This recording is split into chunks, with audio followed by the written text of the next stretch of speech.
Hürmetli vatandaş, bugünkü leksiyemizi başlayımız. Leksiye de Sıdıkacı Rozi. Washington'dan sözleyimiz. Bugün çizlağa 2023 yıl 12. ayının 7. günü vatandaş. Bugünkü vaziyetimizin esak birinci Yedi devlet güroyu bayanat ilan kılıp, şundak dedi ki, Cungo bilen kuruluş karakterlik, muqim münasebet ornatışımız tayyar dedi. Lekin Cenubi Deniz Tayvan kişilik hukuk meseleleri yanıla kömül bölümümüz dep görsetti mavzulu haber 12. ayının 7. günü Amerika Avazı'nın Xitay tel programımız ilan kılındı. Biz bunu nemi dep düşündürümüz vatandaşım? 11. ayının 15. günü de 18. günü gücü Kaliforniya San Francisco'da açılgan yığında Reisi Jinping sözlügen notukta nemi deyilgen idi? Ben Amerika ile dost buluştu halayman dedi. Demek Amerika ile dost buluşunu halayman dep şu vaqtida şu yerda sözlengen sözün bugünkü inkası birle Amerika'da emas, endi 7 devlet kamaydi degenge. Ondaqda 7 devlet sanoatlaşgan 7 devlet guruhi ham Cungo'li muqimlik ve qurilish karakterlik münasebetni o'rnatimiz yakasi keltirimiz degandek mushundaq tariqada so'zlagan bo'lsa bu münasebetning neticesi, yani xalqaro neticesi nima bo'lishi mumkin vatandoshim?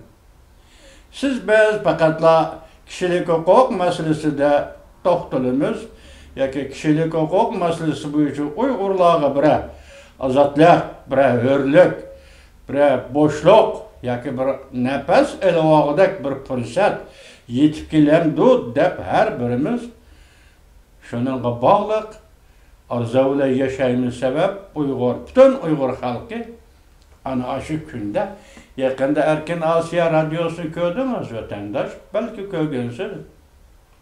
Nemi dedi Cungo hükümeti biz 2000 nefer kadr evetip Birleşken Devletler Teşkilatı'da sözlügen Uygur ayalının haberi 2000 nefer kadr evetip 20 milyon adamni kesbi cihette terbiyeledik dedi.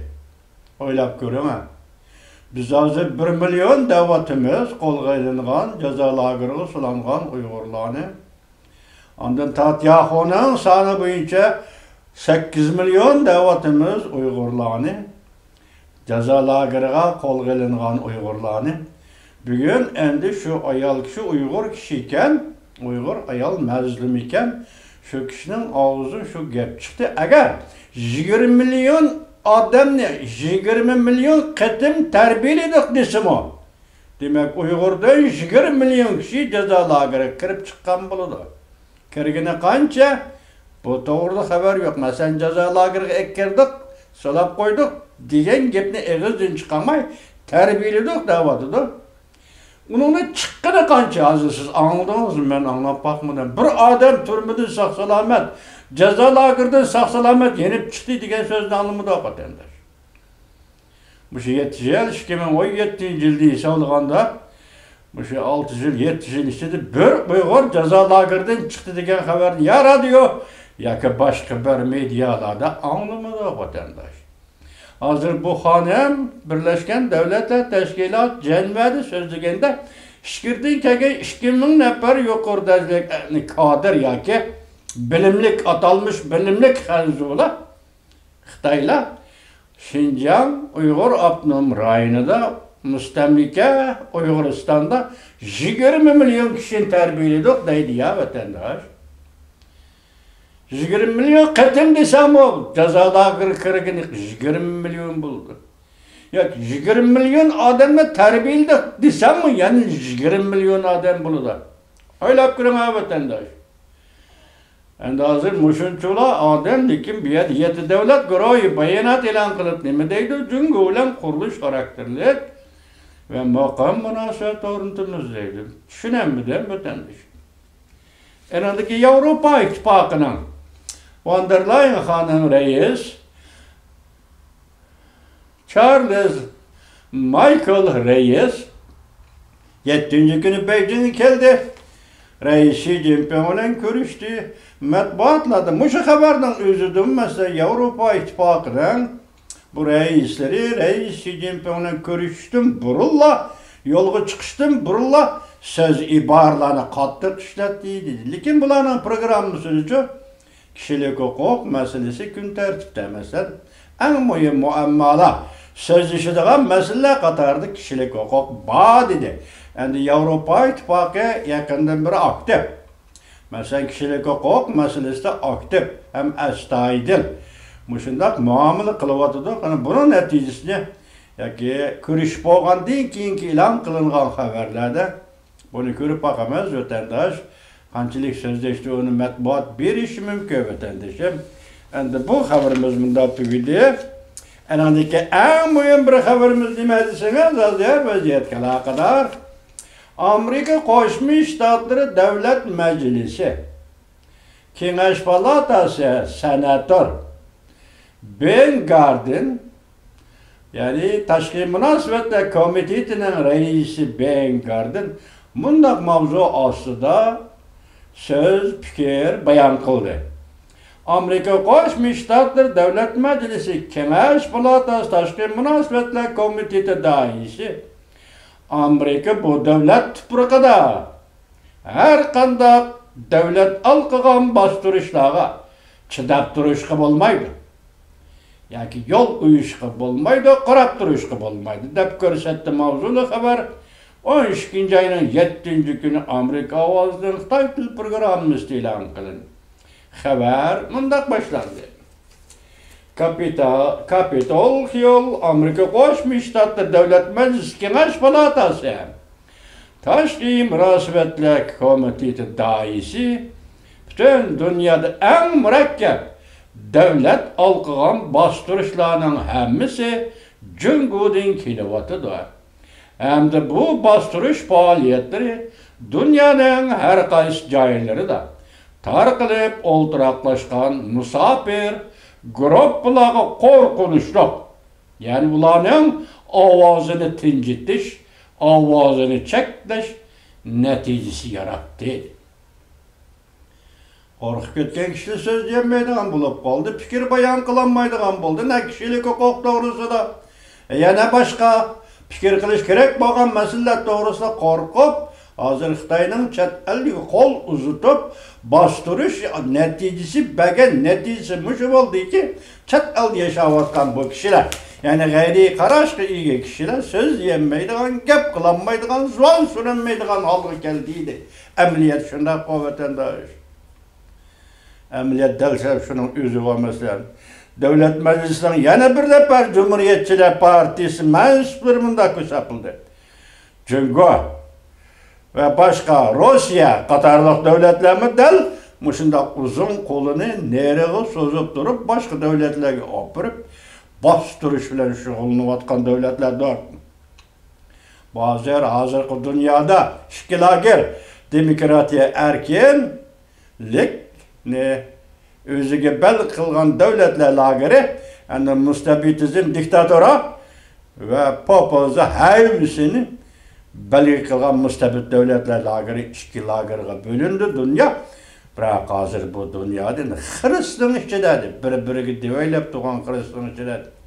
Ve Ben Cardin efendi hozir Xitoyning qo'l uzatganligi tashqari dunyoda bu ziyonkashlik uchrayotgan kishilar. Buni yapalarni yapistani demabdi. Amaliyat sizga bizga ayon vatandosh Xitoyning qo'li so'zilib chet elga chiqqan bo'lsa, avval birinchi zarba Uyg'urga keladi, Uyg'ur. Qo'rqitadigan Uyg'ur, cho'chitadigan Uyg'urga. Adamlar da yani 6. kuni davlat alqan bostirish, mustabid davlatlar yashayotgan g'ayri qarashlarni nishonga oldi deydigan Davlat Majlisida o'tkazilgan guvohlik yig'inida senator Ben Cardin yuqoridagi fikrni qildi vatandoshlar. Oxirida mushtahdid silayotgan davlatlar qaysi desangiz, masalan, Ben Cardin, senator Ben Cardin efendi bunday ko'rsatdi. Jungo, Rusya, Türkiye, İran, Tacikistan qatarlıq dövlətlər dünyanın hər qaysı joylarida müşna g'ayri qarashli ko'z qarashli kishilarga tahdid solayotgan va qo'lni uzatayotgan davlatlar. Qatarlik davlatlardir deb ko'rsatdi vatandoshim. Andan keyin yana bir xabarda nima deymiz desangiz, endi buni davomli so'zlab turibmiz-ku sizga. Tez xabar deb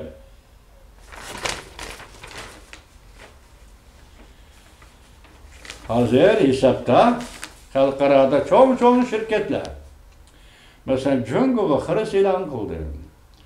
Jungoning davlat mablag'ini qo'riqlab qo'ymoqchi bo'ldi. Davomi deb anglam. Jungoning egilik huquqliq inov tuvan bağlashga ergishib Hong Kong omillarning ishonchi ham tuvallab ketdi. Tugidi.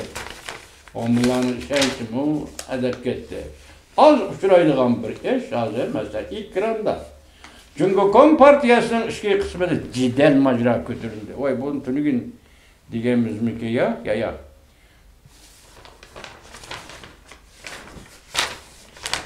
Bugün sizlarga so'zlaydigan likshimiz mushu likshiyaki vatandoshlar. Andan keyin bir ish endi sizga aytib qo'ydigan, sizga so'zlab beradigan bir hikoya qisqacha vatandoshim bir vaqtlarda masalan 1950-yillarda Mao Zedongning Kompartiya ishida g'olliq ikki amaldor bo'ladigan. Uning birisi Gao Gang, yana birisi Rao Sushi. Bular Sharq-Shimol Byuro, Jungo Kompartiyasining Sharq-Shimol Byurosida ham maxfiy xizmatda, ham Jungo qorovliqida Mao Zedong Beijingga kirgandan keyin yoki davlat qurilgandan keyin vaqt jakalaga vaqtim yana Sharq-Shimolda ishlagan. Keyin bu kishilar Stalinning chiqib qo'yishi yoki Mao Zedongga xabar yetkazishi orqali qo'lga elindi yoki qo'yib berildi yoki kurashga tortilib, kurash bilan amalidan elib tashlandi, iqtisodiy oila vayronchiligini tortdi. Shuning bilan Jungo tarixida yoki Mao Zedongga qarshi byuro yoki partiyaga qarshi guruh uyushtirgan kishilar deb Gao Gang, Rao Sushi ve onun atrafında guruhlarimiz tügütül. Onun ma'nisi desangiz, bu Gao Gang, Rao Sushi deganlar ayni chog'da Stalinga xizmat qilgan kishilar vatandoshlar. Ya'ni KGB'ga xizmat qilgan kishilar. Endi bugun 6-oyda biz sizlarga xabar qildik. Bulardan bosh taraflardan xabardor bo'ldinglar bu ishlardan. Masalan, Jungo Tashqi ishlar ministrligining ministri yangi vazifaga tayinlangan Chingam tuyuqsiz 6-oyning 25-kuni g'oyib bo'lib ketdi. Mushuning avvalida Rossiya Federatsiyasining muavin vaziri Rodenkov Beijingga kelib, Chingam to'g'risida Reis Xi Jinping material topshirgan gap o'tadi. Bu materialning taxminan ma'nosi nima desangiz, hozir sizning davlat tashqi ishlar ministerligingizning ministri Chingam apandi G'arb dunyosida ma'lum davlatlarga setildi degan mazmundagi shu axborot shundan keyin Chingam qo'lga olindi. Hozir endi to'g'ri betdir hatta Amerika Birlashma Agentligining yoki Amerika matbuotlaridan kechiring ko'rsatgan xabarlarda aytilishicha Chingam o'ldirildi. Ya'ni Chingam o'ldirildi dedi. Bu siyosiy hokimiyatga davolg'ush Li Shangpo davlat mudofaa ministrini ketdi degan savollarni qo'ygan edi sizga vatandoshim. Yaqindan beri sizga shunday bir savol qo'ydik. Eng og'ir ish nima desangiz, masalan, 3-umumiy yig'in nima uchun hozirgacha ochilmaydi degan gap. 3-umumiy yig'in nima uchun hozirgacha ochilmaydi dedik. Shu savolni qo'ydik. Bugun bu hokimiyat ichidik atrofidagi masalan, Xi Jinpingning atrofidagi odamlar o'zining ishlash deb tanlab olgan odamlarning taqdiri buning ekansa, siz bu hokimiyatni Sada qanday hokimiyat ekanligi va xarakteri to'g'risida o'ylamay, bizim bu to'g'rida o'ylamay, Çünkü kompart siyasi hakimiyetin rehberlik katlamında nime iş yüz biri vatıdı diyen nesin nezerge alsak buldu vatandaşım eyni çağdım avuzdan edepligen gavgam Raul Sushi Stalin'ın KGB'nin azaları. Bu kıtım Reis Xi Jinping edepligen Taşkı İşler Ministeri Çingan eğer dünyası qaysı bir devletke, mamama devletke mesela şu devletke bağlanıp kaldı dep çekinçilik kıldı. Rusya Federasyası Taşkı işte Federasyası Muavin Veziri Rodinkov 6. Yani siz bunun içindeki murakkeplik ne? Hem siz bunun içindeki murakkep katlamdaki murakkep münasebetlerini mesela bunu bir taraftan baş kıldı değilim bulmaydı o. Onun ikinci yıl şekli boyunca ise Rusya Federasyası hükümeti yaki alakadar tarafla Cumhur Kompartiyasının kurulmasıga, hakimiyet kurulmasıga aralaştı. Ma doğru düşendesiniz mi? Yaki düşensiniz mi? Bölüyordu vatandaş. Dünya manmışında. Şunun bilen hazır Beijing'nin koçulları da deydi. Bu hazır halk fırala arasına çıkan gep Taşkı İşler Ministeri Çingan öldürüldüydü. Arlıqda kaçan doğrusu haberlerdi. Hem size haber taptınız. Şunun bir ahir bay nemi dedik? Hükümetinin diktatör şeklinde karakteri neme? Ya biz bunu oylandığın yoldan hazır alqıdıq, tanqıt kıldığın yoldan mı alqıdıq? Çünkü Kompartiyasının iki kısmı da teşkili cihetti. Nemi iş 101 vatıdı diyen sualı koysanız bana da vatandaş.